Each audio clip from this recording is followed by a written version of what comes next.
আসসালামু আলাইকুম। আজকের এই ক্লাসে আমি তোমাদের সাথে অষ্টম শ্রেণীর ইংরাজি বইয়ের অষ্টম চ্যাপ্টারের 8.1.1 নিয়ে আলোচনা করব। এখানে বলা হচ্ছে right answers to the following questions individually, মানে এককভাবে। এখানে তিনটা প্রশ্ন রয়েছে, এই প্রশ্ন তিনটার উত্তর তোমাদের করতে হবে। And then share your responses in pairs or groups. এরপরে এটা গ্রুপে অথবা জোড়ায় শেয়ার করতে হবে, মানে উত্তরগুলো শেয়ার করতে হবে।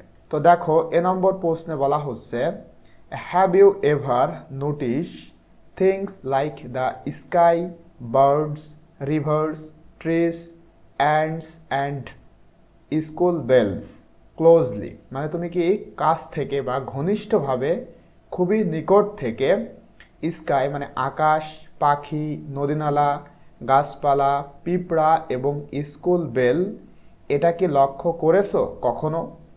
তো এই প্রশ্নের উত্তরে আমরা কি লিখতে পারি বলো তো? খুবই সিম্পলি আমরা কিন্তু লিখতে পারি ইয়েস, হ্যাঁ, I have noticed things like the sky, birds, rivers, trees, and school bells closely, মানে আমি খুবই কাছ থেকে এগুলো দেখেছি। বি নম্বর প্রশ্নে বলা হচ্ছে what comes to your mind when you think of them, যখন তুমি এইগুলার কথা চিন্তা করো তখন তোমার মনের মধ্যে কি আসে? তো আমরা এখানে লিখতে পারি here are my thoughts on each one, মানে প্রতিটা জিনিস সম্পর্কে আমার যে চিন্তা ভাবনা আসে সেটা হলো বার্ডস, এটা সম্পর্কে আসে দ্য বার্ড ইজ ফ্রি। আচ্ছা, স্কাই সম্পর্কে তোমরা লিখতে পারো, আমরা স্কাইটা এখানে একটু লিখি। এখানে স্কাই সম্পর্কে তোমরা যেটা লিখতে পারো, আচ্ছা স্কাই সম্পর্কে কি লিখবা? এই যে এখানে দেখো রয়েছে দ্য স্কাই ইজ ভাস্ট। মানে কি বলতো, আকাশটা বিশাল, এইটা তোমরা লিখতে পারো, মানে এই জিনিসটা আমাদের মনের মধ্যে আসতে পারে। ঠিক আছে, আমরা এটা এখানে রাখলাম। বার্ড সম্পর্কে, আচ্ছা এটা বড় হাতে দিতে পারো। পাখি সম্পর্কে দ্য বার্ড ইজ ফ্রি, মানে পাখিরা মুক্ত। দ্য রিভার, মানে রিভার সম্পর্কে দ্য রিভার ইজ পিসফুল, মানে নদী শান্ত। ট্রি সম্পর্কে দ্য ট্রি ইজ স্ট্রং, কীভাবে এটা আমরা সি নম্বরে গিয়ে দেখব। ঠিক আছে। Ant the ant is hard working, মানে পিঁপড়ারা কঠোর পরিশ্রমী হয়। School bell, the school bell is loud, মানে এটা লাউড। তো এরপরে সি নম্বর প্রশ্নে দেখো বলা হচ্ছে how do you describe your feelings about them, তাদের সম্পর্কে তোমার যে ফিলিংস বা অনুভূতি সেটা কিভাবে তুমি ডেসক্রাইব করবে বা কিভাবে তুমি বর্ণনা করতে পারো। You can write your feelings in the following way, এভাবে তুমি তোমার যে অনুভূতি সেইটা লিখতে পারো। One is given as an example, উদাহরণ হিসেবে একটা দেওয়া হলো, মানে এখানে যে টেবিলটা রয়েছে দেখো, নেম অফ দ্য থিং, জিনিসের নাম, ইউর ফিলিংস অ্যাবাউট দেম, সেগুলো সম্পর্কে তোমার অনুভূতি। দেখো এখানে একটা করে দেওয়া রয়েছে দ্য স্কাই, মানে আকাশ সম্পর্কে। When I notice the sky, যখন আমি আকাশ দেখি। আই লাভ ইটস ভ্যাস্টনেস, এইটা আকাশ যে অনেক বিশাল সেটা আমি ভালোবাসি। সো ইউ ক্যান সে, সুতরাং তুমি বলতে পারো দ্য স্কাই ইজ ভাস্ট, আকাশ বিশাল বা অনেক বড়।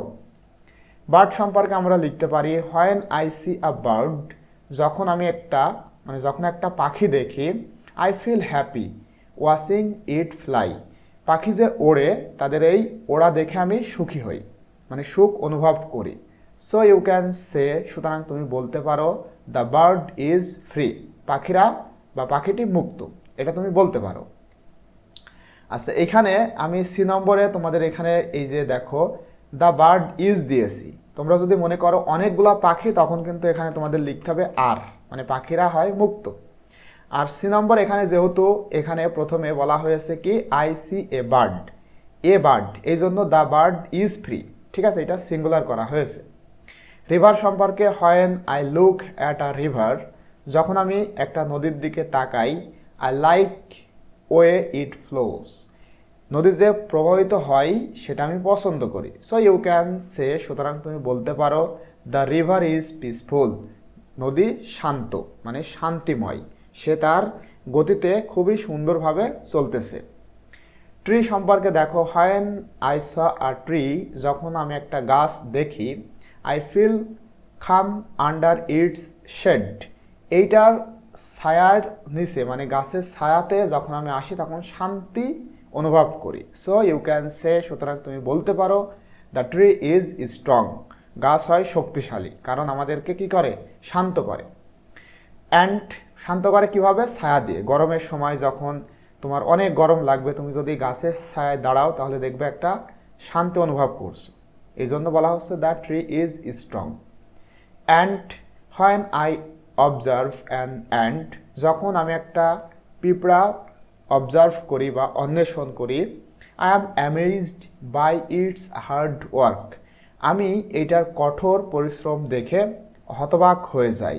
সো ইউ ক্যান সে, সুতরাং তুমি বলতে পারো the ant is hard working, পিঁপড়া হয় কঠোর পরিশ্রমী।